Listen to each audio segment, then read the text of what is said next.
السلام علیکم ناظرین، میں ڈاکٹر اکرام آپ کو خوش آمدید کہتا ہوں دا ہیلتھ شو کے ایک اور لاہور اسپیشل ایپیسوڈ میں۔ ناظرین، پچھلے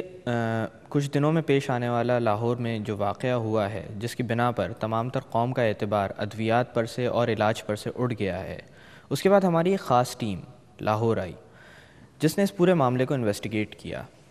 ہم نے کوشش کی کہ ایز اے میڈیا ریپریزنٹیٹیو ہم لوگ آپ کے سامنے وہ موقف لے کے آئیں جو کہ لوگوں کا تھا، خاص کر ان لوگوں کا جو کہ اس پورے معاملے کی بنا پر متاثر ہوئے، مثلاً ڈاکٹرز کا، تحقیقاتی کمیٹی کے انچارج کا، اور فارماسیوٹیکل انڈسٹری جو کہ اس حادثے کے بعد سب سے زیادہ متاثر ہوئی ہے۔ ناظرین، اس تمام تر معاملے میں جو بھی تفتیش ہوئی ہے، اس سے زیادہ ضروری کام یہ ہے کہ آنے والے وقت میں اس طرح کے معاملات کو کم سے کم کیا جا سکے، اور اس کے لیے جو پوائنٹ آف ویو جاننا ضروری ہے وہ ہے حکومت کا۔ آج ہم بات کریں گے ڈاکٹر سعید الہی سے، جو کہ پارلیمانی سیکریٹری صحت ہیں پنجاب کے۔ آئیے ان سے جانتے ہیں کہ اس پورے معاملے کے متعلق حکومت کا کیا موقف ہے، لیکن اس سے پہلے کہ بات چیت کا باقاعدہ آغاز کیا جائے، میں چاہوں گا کہ آپ دیکھیں ایک اسپیشل رپورٹ جس میں بتایا گیا ہے کہ اس پورے حادثے کی بنا پر ہماری قوم نے کتنا نقصان اٹھایا ہے۔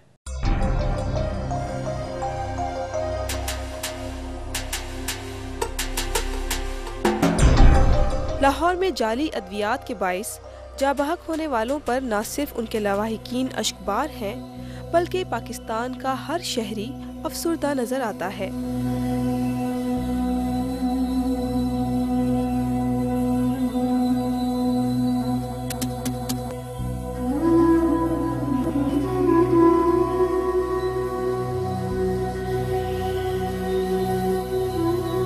اور حکومت وقت سے ان بے ضمیر لوگوں کے خلاف بلا امتیاز کارروائی کا تقاضا کر رہا ہے۔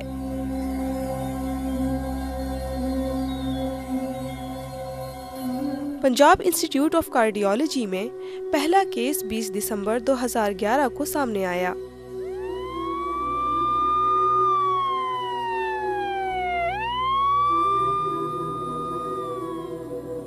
لیکن یہ مسئلہ اس وقت تشویشناک صورتحال اختیار کر گیا جب 5 جنوری 2012 کو مفت لیکن ناقص ادویات کی وجہ سے لاہور میں یک کے بعد دیگرے دل کے 7 مریض انتقال کر گئے۔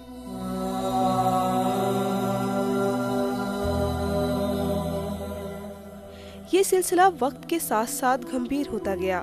اور لاہور کے گرد و نواح سے ادویات کے باعث ہلاکتوں میں اضافہ ہوتا چلا گیا۔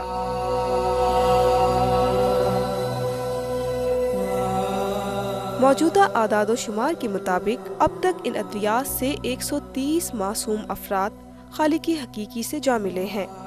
جبکہ متعدد افراد کی حالت نازک ہے۔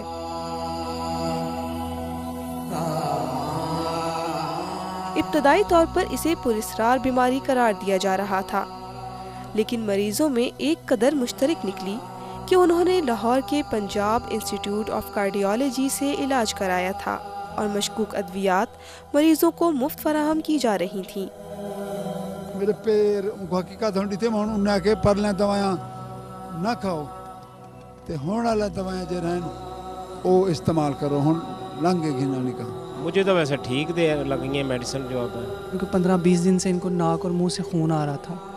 تو بعد میں ہمیں تو ٹی وی پہ خبر چلی کہ یہ اس دوائیوں کے ریئیکشن کی وجہ سے آ رہا ہے، تو پھر ہم ایڈمٹ ہوئے یہاں پہ آ کے 8 دن ہو گیا ہمیں بھی یہاں پہ ہوئے۔ یہ بڑا سنگین مسئلہ ہے جی، تو میرے اپنے ریلیٹیو 2-3 جو ایڈمٹ تھے ان کی حالت بہت زیادہ خراب ہے۔ پنجاب کارڈیالوجی انسٹیٹیوٹ سے جاری ہونے والی ادویات کے استعمال کے نتیجے میں ہونے والے ریئیکشن اور اموات کے سبب کا سراغ لگا لیا گیا ہے، اور ہمیں برطانیہ کی میڈیکل ریگولیٹری ایجنسی کی رپورٹ موصول ہو گئی ہے۔ اس رپورٹ کے مطابق کراچی کے فرم ایفروز کی فراہم کی جانے والی دوائی آئسوٹیب میں بڑی مقدار میں ملیریا کے علاج کی دوائی موجود پائی گئی ہے۔ تحقیقاتی کمیٹی نے ادویات میں ملاوٹ کا خدشہ ظاہر کیا ہے۔ مریضوں کے لیے پنجاب انسٹی ٹیوٹ آف کارڈیالوجی سے ادویات لی گئی تھیں جن کے استعمال کے بعد ان میں پلیٹلیٹس اور خون کے سفید خلیوں کی کمی ہو گئی تھی۔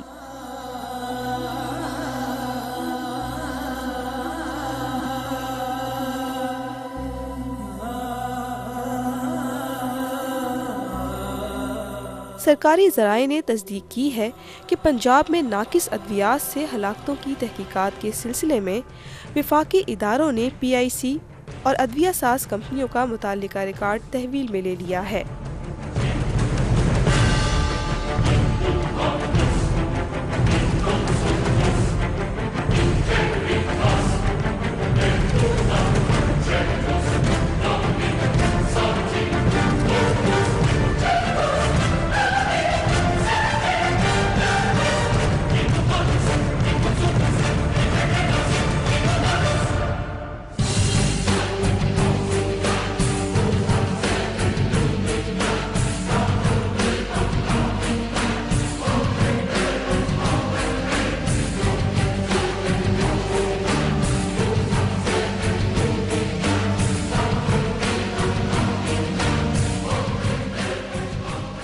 وفاقی حکومت کو موصول ایک رپورٹ میں انکشاف کیا گیا ہے کہ 2 فارماسیوٹیکل کمپنیز نے اپنے لائسنس کے برعکس امراض قلب کی گولیاں تیار کرنے کے لیے باہر سے خام مال منگوانے کی بجائے مقامی مارکیٹ سے غیر معیاری اور ناقص خام مال حاصل کر لیا۔ قابل ذکر بات یہ ہے کہ ایک ادویہ ساز کمپنی بغیر لائسنس کام کر رہی تھی اور اس کا لائسنس اپریل 2011 میں ختم ہو چکا تھا، اور کمپنی کی انتظامیہ حکام کو ادویات کی تیاری کا جائز لائسنس پیش کرنے میں ناکام رہی۔ دریسنا میں نے آئی جی پنجاب کو کل رات ہی حکومت پنجاب کے خصوصی طیارے دے کر کراچی روانہ کیا تاکہ وہ سندھ پولیس اور ایف آئی اے کے ساتھ مل کر متعلقہ ادویات ساز ادارے کے خلاف کارروائی کر سکیں۔ حکام کے زیر قبضہ ریکارڈ سے پتہ چلتا ہے کہ ادویہ ساز کمپنیز درآمدی خام مال کے لیے جو دستاویزات پیش کر سکیں وہ بھی جعلی تھے، جن پر خام مال کی تیاری اور زائد المیعاد کی تاریخ بھی درج نہ تھی، نہ کوئی بیج نمبر اور نہ ہی کوئی انوائس سامنے آئی۔ چھوٹی ہماری کمپنیز ہیں، کیونکہ ان کی فائنینشیل اسٹرینتھ اتنی نہیں ہے اور ان کی پاس اتنی فائنینشیل ریسورسز نہیں ہوتے، تو یہ مارکیٹ سے اٹھاتے ہیں را مٹیریل۔ اب را مٹیریل کے سٹوریج جو مارکیٹ میں ہوتا ہے لوہاری وغیرہ میں لاہور میں، وہ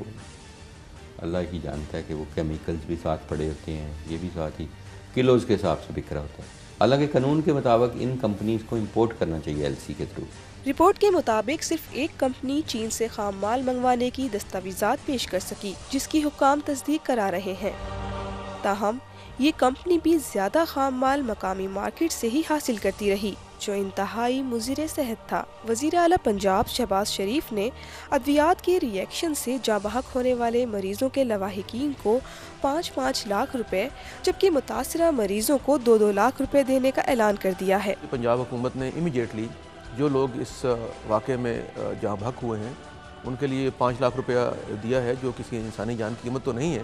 لیکن بہرحال کچھ ان کی مدد ہو سکتی ہے اس طرح۔ ہلاک ہونے والے مریضوں کے لواحقین اس غفلت کی وجہ سے شدید غم و غصے کا شکار ہیں۔ میں اپنے ابو سے بے حد پیار کرتی تھی، لیکن ہمیں اپنے ابو کو اتنی جلدی جانے کا یہ صدمہ زندگی بھر نہیں بھولے گا، اور یہ حکومت کی لاپرواہی، اور یہ پاکستان میں تو آپ کو پتہ ہے کہ کچھ بھی نہیں ہے بچا، برا حال کر دیا پاکستان کا۔ لیکن یہ عوام، یہ جو ہمارے یہاں کے سیاسی، یہ جو باقی ہاسپٹلز ہیں، اب وہاں بھی موت بکنا شروع ہو گئی ہے۔ اللہ کی طرف سے تو ایک موت آتی ہے، لیکن یہ جو بندے موت دیتے ہیں یہ نہیں بھولتی۔ نیوز پہ اپنا خبر پڑھی ہم نے، اس کے بعد میڈیسن بند کر دی ہے، تو پھر جو ایک دم ہی بس اٹیک ہوا ہے ان کو میڈیسن کی وجہ، ان کو موقع ہی نہیں ملا کہ کسی کو دکھاتے۔